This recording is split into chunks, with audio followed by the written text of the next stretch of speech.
Now from Fox, and good morning to you if you're just now tuning in. The next speaker walking to the stage now. Let's listen in. Good morning, CPAC.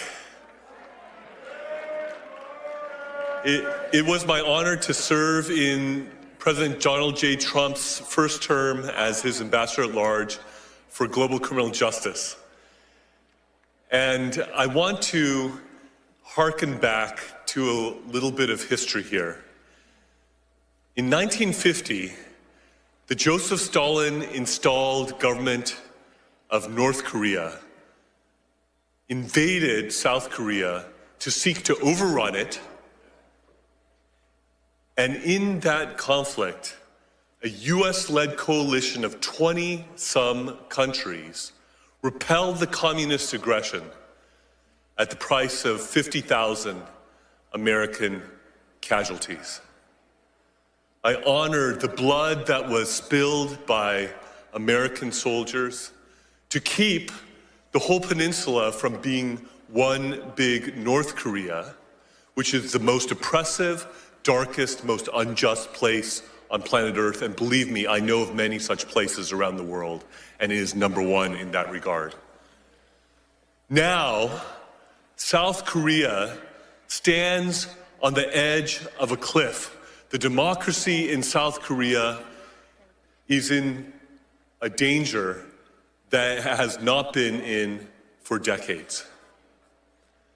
President Yoon, who loves America, who was strongly and staunchly allied with the United States of America, has been impeached and is in danger of being prematurely removed from office. Why? Because he had the courage to stick out his neck and say that there are things that are amiss in South Korea because there have been many indications of election fraud. We know something about that, I think, here in the United States. And there's a parallel situation going on. President Yoon, indeed, has been called the Donald Trump of Asia. And he declared martial law in order to try to seize evidence in regards to the election cheating that he believes has run rampant and has given the Liberal Democratic Party in South Korea an overwhelming supermajority in South Korea that they have used in legislative tyranny to overrun the country, to give a haven to North Korean spies, to welcome the influence of the Chinese Communist Party.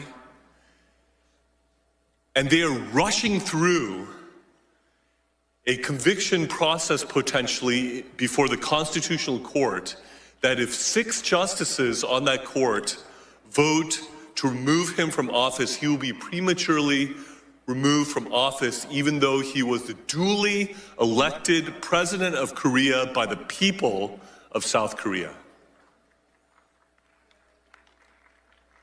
They are rushing this through because his chief political rival who wants to supplant him as president, Lee Jae-myung, who has allegedly sent millions of dollars over to North Korea against US sanctions and against the UN Security Council sanctions, who has aligned himself with North Korea and with the Chinese Communist Party, is himself accused of various crimes that if he is convicted, he would be disqualified from being a candidate for president of South Korea. So there is a legal and political race going on to try to convict and remove President Yoon before Lee Jae-myung is disqualified for running for president of Korea in the emergency election that will ensue if Yoon is removed. This is an issue for which freedom-loving, democracy-loving Americans should not be neutral. This is a situation where our government and our people should stand with our allies in South Korea and with President Yoon and stand up and be counted and let the world know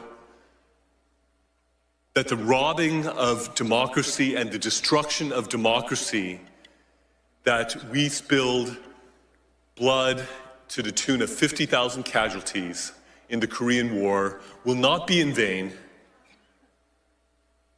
but that the democracy in South Korea could flourish and the people's elected president, President Yoon, who loves America, who is closely aligned with America, would be able to be vindicated in the Constitutional Court and restored to his rightful office. Thank you.